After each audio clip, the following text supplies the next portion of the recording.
So this is what you get when you look up ruler of the internet. And honestly, is it that much of a surprise? Ever since the creation of social media and YouTube, cats have been at the forefront. People even make their own pages just for their cats. And in the end, this has created a new type of celebrity. There are now cat celebrities who are known for the most mundane of things, like fitting into a box that is definitely too small for them, or having a grumpy face.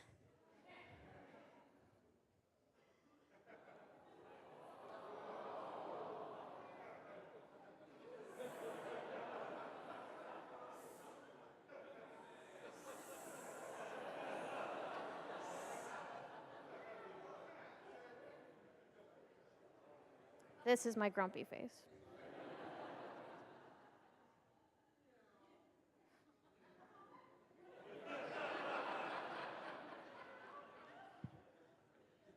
Where do you want to start from?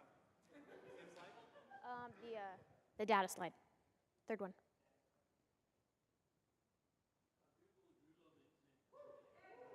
So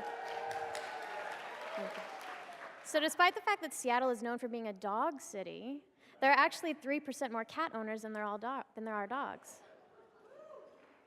But don't get me wrong, I love dogs. They're very sweet. They're generally a very excited animal. They're generally very excited about everything.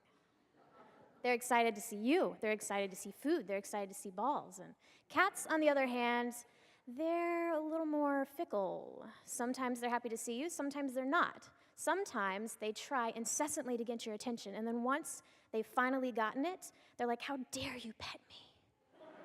How dare you touch me?" But I think that's one of the reasons why we like cats so much, because we kind of have that in common. We don't give away our love freely. We make people fight for it. I don't walk into a party, hug a stranger, and drool all over them.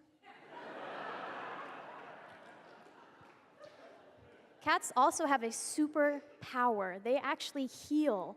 The frequency of their purr increases the healing of humans. They literally knit our bones back together faster. Our blood flow increases, and our risk of a heart attack is decreased by 40%. And despite the fact that animals are awesome, it's becoming an increasingly difficult thing to find an apartment that allows us to have them, not only in the US, but in the world. And that's why in 1997, a man in Taiwan created the world's very first cat cafe. So a cat cafe is kind of what it sounds like. It's a coffee shop with cats in it. And no, you can't bring your own. There are cats that live within the cafe. So you go in, you pay $10 to $15, you get a coffee, maybe a pastry, and you hang out with cats for about an hour or an hour and a half. And these are very comfortable. As you can see, there's comfortable for the cat, they're comfortable for the humans, there's toys, couches, sometimes you can even buy treats for the cats, but that usually gives you a little bit more attention than you want. And through the research that I've done and the interviews that I've read, even though sometimes you go and the cats ignore you, because let's face it, cats will do what they want, people still really enjoyed being in these, because cats, they give out this aura of calmness. They do what they want, they relax, and you end up relaxing too when you're around all these relaxed creatures. So, this next slide is going to be a map of all the cat cafes that are currently in Japan, which is the most significant amount. There's 62 cat cafes in Japan, and that's actually because only about 15% of the apartments allow you to have pets. And ever since about 2012, the rest of the world decided, why the crap don't we have these?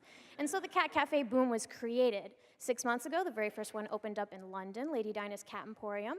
A month ago, the first one opened up in Montreal. And within the next month or two, the first one is opening up in Australia. So what about the US? The US's first cat cafe is opening up on the 25th of this month. I'm very excited. It's opening up in Oakland, California. They're actually partnering with a rescue, so you'll be able to adopt the cats if you so choose. So what about Seattle? Don't you guys think we need one too? Well, that's what I'm working on, actually. That's my goal right now. I'm trying to figure it out. It's a little bit of a difficulty. The goal is to have a cat cafe in the UW, because a lot of college students are not allowed to have cats, so they're not allowed to have pets within their dorms, so we'll bring them to them. College is also a very stressful time, so I figured it'd be really good to surround them with calming creatures. This is about the general floor plan, so you get an idea of how cat fur isn't going to get in your pastries or your coffee, because I bet you're a little worried about that. If you can see here, the cafe and the cat area will be completely separated. That way, there'll be an area for the cats to be able to get to the food. We've already talked to a lot of people about this, and they're generally very excited, especially the shelters. They think that this is a great opportunity to educate you guys more on cats and how they socialize, and it's just a great way for us to show the world more cats. So thank you very much. If you want more information, see me at the break.